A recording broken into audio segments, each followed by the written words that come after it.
കൂടുതൽ വാർത്തകളും വീഡിയോകളും കാണാൻ ഈ ചാനൽ സബ്സ്ക്രൈബ് ചെയ്യുക. കൂടെ ബെൽ ബട്ടൺ അമർത്തുക. നമസ്കാരം. ഏഷ്യാനെറ്റ് ടിവിയുടെ എപ്പിസോഡിലേക്ക് എല്ലാ പ്രേക്ഷകർക്കും ഹൃദയം നിറഞ്ഞ സ്വാഗതം.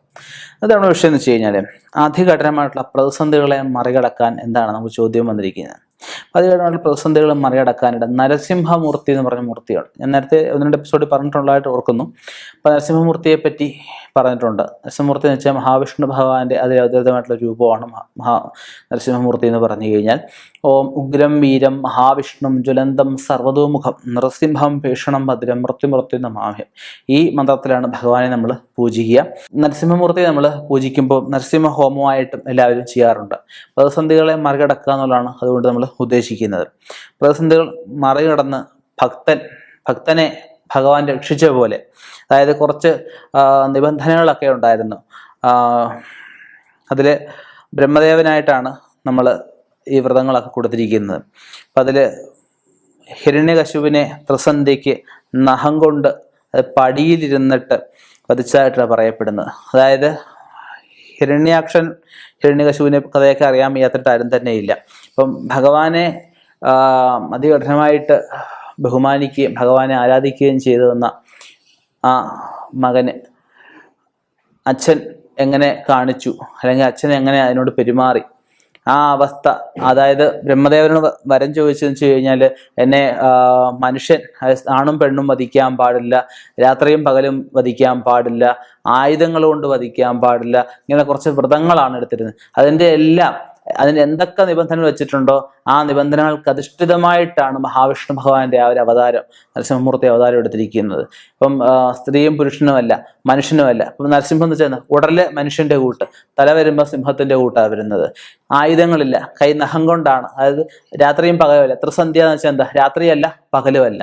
അതായത് അതായത് വീട്ടിനകത്തല്ല, ഭൂമി വെച്ചല്ല, പടിയിൽ. അതുകൊണ്ട് ആ പടിയിൽ നിന്ന് നമ്മൾ സന്ധ്യയ്ക്കൊന്നും നാമം ജപിക്കാൻ പാടില്ല എന്ന് പറയുന്നത്. അങ്ങനെ വെച്ച ഓരോ ഉപാധികൾക്കും അതിന് തക്കതായിട്ടുള്ള ഉപാധികൾ വെച്ചിട്ട് തന്നെയാണ് ഭഗവാൻ അവതാരം എടുത്തിരിക്കുന്നത്.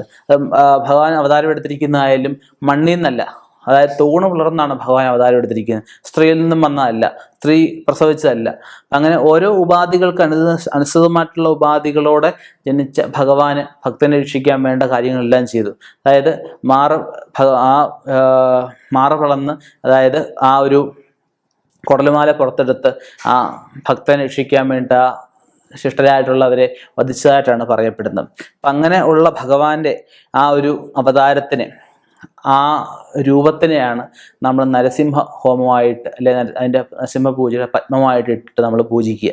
ഈ പൂജ കഴിക്കുമ്പോഴായാലും നമ്മുടെ മനസ്സ് ഏകാഗ്രമായിട്ട്, അത്രയും അവതരിതേറിയ ഭഗവാന്റെ ഒരു അവതാരമായതുകൊണ്ട്, അത് പറയുമ്പോൾ അസുരനുമല്ല ദേവനുമല്ല, ബ്രഹ്മാവിൻ്റെ സൃഷ്ടിയല്ല. ബ്രഹ്മാവിൻ്റെ സൃഷ്ടികളൊന്നിനെ വധിക്കാൻ പാടില്ല, സൃഷ്ടാധിപതിയാണ് ബ്രഹ്മദേവൻ പറയുന്നത്. ബ്രഹ്മാവ് സൃഷ്ടിച്ചതല്ല നരസിംഹമൂർത്തിയെ. അങ്ങനെ ആ ഉപാധികൾ എല്ലാം നമ്മൾ ചിന്തിക്കപ്പെടേണ്ട ഒരു കാര്യം തന്നെയാണ്. അപ്പം ഭഗവാനെ, ആ ഭക്തനെ രക്ഷിക്കാൻ വേണ്ടിയിട്ട് ആ ഉപാധികൾക്ക് അനുസൃതമായിട്ട് ഭഗവാൻ അവതാരം എടുത്തു എന്നാണ് പറയപ്പെടുന്നത്.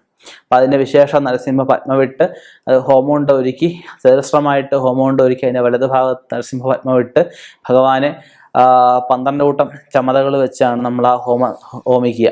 അതിനകത്ത് വരുന്ന അത്തി, ഇത്തി, പേരാൽ, അരയാൽ, എരിക്ക്, അമൃത്, ഇല്ലി, നെല്ലി, വന്നി, കൂവള, അതുപോലെ കടലാടി, എലഞ്ഞി, ഇത്രയും ചമതകൾ വെച്ചിട്ടാണ് നമ്മൾ ദോഷത്തിൻ്റെ കാഠിന്യം അനുസരിച്ചാണ് അതിൻ്റെ സംഖ്യയൊക്കെ, ഹോമസംഖ്യയൊക്കെ നിശ്ചയിക്കുക. സാധാരണ ഇതെല്ലാം ഓരോ കെട്ടും, 108 കെട്ടിൻ്റെ ഓരോ കെട്ടും 12 കൂട്ടം ചമതയാണ് ഹോമിക്കാറ് പതിവ്. അത് കഴിച്ച് നമുക്ക് വൃത്തിയായിട്ട് ഈ ഹോമം കഴിച്ചു കഴിഞ്ഞാൽ എത്ര പ്രതിസന്ധിയാലും, എത്ര വലിയ പ്രതിസന്ധിയാലും ഭഗവാനെ മനസ്സറിഞ്ഞ് വിളിക്കുകയാണെങ്കിൽ, ഈ ഹോമം കഴിച്ച് മനസ്സറിഞ്ഞ് വിളിക്കുകയും അതിനകത്ത് ഈ പറഞ്ഞ ദ്രവ്യങ്ങളൊക്കെ മനസ്സായിട്ട് നല്ല കർമ്മം കഴിക്കാൻ അറിയാവുന്ന നല്ല ഒരു ഉത്തമനായിട്ടുള്ള ബ്രാഹ്മണനെ കൊണ്ട് അത് കഴിപ്പിക്കുകയാണെങ്കിൽ തീർച്ചയായിട്ടും അതിനൊരു മാറ്റം നമുക്ക് ദിവസങ്ങൾക്ക്, മാസങ്ങളൊന്നും എടുക്കത്തില്ല, ദിവസങ്ങൾക്ക് നിങ്ങളുടെ ജീവിതത്തിൽ പ്രകടനമാവുന്നതായിരിക്കും. അപ്പം ഇനിയും ഇതുപോലെയുള്ള ഭഗവാന്റെ വിശേഷ അവതാരങ്ങളും ആൾക്കാർക്ക് ഗുണമുണ്ടാവുന്ന വ്യത്യസ്തമായ പൂജകളുമായി കണ്ടുമുട്ടാം. ശുഭപ്രതീക്ഷ നിർത്തുന്നു. നന്ദി, നമസ്കാരം.